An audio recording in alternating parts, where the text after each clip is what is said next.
ദൈവനാമത്തിന് മഹത്വം ഉണ്ടായിരിക്കട്ടെ. ആൽഫയും ഒമേഗയും എന്നുള്ളതിനെ കുറിച്ചുള്ള രണ്ടാമത്തെ വീഡിയോ ആണിത്. ഹീബ്രുവിൽ ആൽഫ ഒമേഗയ്ക്ക് പകരം ആൽഫ ടോ ആണ് യൂസ് ചെയ്യുന്നതെന്ന് കഴിഞ്ഞ വീഡിയോയിൽ ഞാൻ പറഞ്ഞിരുന്നു. ആ മുകളിൽ എഴുതിയിരിക്കുന്നത് ആൽഫ ടോ എന്നുള്ള അക്ഷരമാണ്. എഴുതിരിച്ചിട്ടതുപോലെ ആൽഫയും ക്രോസ് ആകൃതിയിലുള്ള ടോയുമാണ് നമുക്കവിടെ കാണാൻ സാധിക്കുക. ബൈബിളിൽ ആൽഫേനെയും ഒമേഗനെയും കുറിച്ച് അല്ലെങ്കിൽ ആൽഫേനെയും ടോയെ കുറിച്ചും പറയുന്ന വാക്യങ്ങളാണ്. ഗ്രീക്കിൽ ആൽഫ ഒമേഗ എന്ന് പറയും. അത് ഹീബ്രു ഭാഷയിൽ ആദ്യത്തെ അക്ഷരമായ ആൽഫയും അവസാനത്തെ അക്ഷരമായ ടോയും ആണ് യൂസ് ചെയ്യുന്നത്. ആൽഫ മുതൽ ടോ വരെയുള്ള ലെറ്റേഴ്സ്, അതിൻ്റെ പഴയ ലിപി, പുതിയ ഹീബ്രു ലിപി, അതിൻ്റെ മൂല്യം, അതെന്തിനെയാണ് പ്രതിനിധാനം ചെയ്യുന്നത്, ഇവയൊക്കെയാണ് ഈ ഒരു സ്ലൈഡിൽ കാണിച്ചിരിക്കുന്നത്.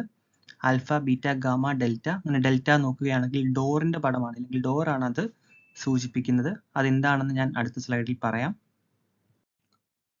കർത്താവ് പറഞ്ഞിരുന്നു കർത്താവ് ആൽഫ ആൻഡ് ടോ ആണെന്ന്. അതായത് നമുക്ക് വചനത്തിലുടനീളം ആൽഫ ടോ എന്നുള്ള ഒരു ലെറ്റർ കോമ്പിനേഷൻ കാണാൻ പറ്റുമെന്ന് ഞാൻ പറഞ്ഞിരുന്നു. അപ്പം എങ്ങനെയാണ് ആൽഫ എന്നുള്ള വാക്ക് അല്ലെങ്കിൽ ആൽഫ എന്നുള്ള ഒരു ലെറ്റർ ക്രിസ്തുവിനെ പ്രതിനിധാനം ചെയ്യുന്നത് എന്നുള്ളത് കാണിക്കാം. ആൽഫ എന്നുള്ളത് ബേസിക്കലി കാളയുടെ മുഖമാണ്, അല്ലെങ്കിൽ കാളയുടെ ആ ഒരു ഷേപ്പിനെയാണ് കാണിച്ചിരിക്കുന്നത്. അപ്പം നമുക്ക് മാത്യു 11:28 ഒക്കെ വായിച്ചാൽ, അധ്വാനിക്കുന്നവരും ഭാരം ചുമക്കുന്നവരുമായുള്ളവരെ എല്ലാവരും എൻ്റെ അടുക്കൽ വരുവിൻ, ഞാൻ നിങ്ങളെ ആശ്വസിപ്പിക്കും. ഞാൻ സൗമ്യതയും താഴ്മയും ഉള്ളവനാകയാൽ എൻ്റെ നുകം ഏറ്റുകൊണ്ട് എന്നോട് പഠിപ്പിൻ, എന്നാൽ നിങ്ങളുടെ ആത്മാക്കൾക്ക് ആശ്വാസം കണ്ടെത്തും. എൻ്റെ നുകം മൃദുവും എൻ്റെ ചുമട് ലഘുവുമാകുന്നു. ഇവിടെ ഈ നുകം എന്നുള്ളത് നമ്മൾക്ക് അറിയാം, അത് കാളകൾ കഴുത്തിൽ വെക്കുന്ന ഒരു ഉപകരണമാണ്. അതായത് അത് മറ്റുള്ളവരുടെ പാപങ്ങൾ സ്വയം ഏറ്റെടുക്കുന്നു, ഇല്ലെങ്കിൽ അത് സ്വന്തം കഴുത്തിൽ വെക്കുന്നു എന്നുള്ള ഒരു അർത്ഥം കൂടി ഇതുണ്ട്. മറ്റുള്ളവരുടെ പാപങ്ങൾ അല്ലെങ്കിൽ മറ്റുള്ളവരുടെ ഭാരം സ്വയം ഏറ്റെടുക്കുക എന്നുള്ളൊരു അർത്ഥം ആൽഫ എന്നുള്ളൊരു ലെറ്ററിനും അത് പ്രതിനിധാനം ചെയ്യുന്ന ആൽഫ ടോയ്ക്കും ഉണ്ട്. കൂടാതെ അത് ശക്തിയെയും സൂചിപ്പിക്കുന്നുണ്ട്. നമുക്ക് യെശയ്യാ 53:12 വായിച്ചാൽ, അതുകൊണ്ട് ഞാൻ അവൻ്റെ മഹാന്മാരോടുകൂടെ ഓഹരി കൊടുക്കും, ബലവാന്മാരോടുകൂടെ അവൻ കൊള്ള പങ്കിടും. ഇത്തരത്തിലുള്ള വാക്യം നമുക്ക് കാണാനായിട്ട് സാധിക്കും. അതായത് മറ്റുള്ളവരുടെ പാപങ്ങൾ സ്വയം വഹിക്കുന്നതിനെ കുറിച്ച് അതിനെയും ആൽഫ എന്നുള്ള ലെറ്ററിൽ നമുക്ക് മനസ്സിലാക്കാനായിട്ട് സാധിക്കും. ജോൺ 19 വായിച്ചാൽ, അവർ യേശുവിനെ ഏറ്റുവാങ്ങി, അവൻ സ്വയം കുരിശും ചുമന്നുകൊണ്ട്, അതായത് എങ്ങനെയാണോ ഒരു കാള നുകം ചുമന്ന് പോകുന്നത്, അതുപോലെ നമ്മളുടെ പാപം കുരിശിൽ ചുമന്നുകൊണ്ടാണ് തലയോടിടം, അല്ലെങ്കിൽ ഹെബ്രായ ഭാഷയിൽ ഗോൽഗോഥ എന്ന് വിളിക്കപ്പെടുന്ന സ്ഥലത്തേക്ക് കർത്താവ് പോയത് എന്നുള്ള ഒരു അർത്ഥം കൂടി നമുക്കതിൽ നിന്ന് മനസ്സിലാക്കാനായിട്ട് സാധിക്കും.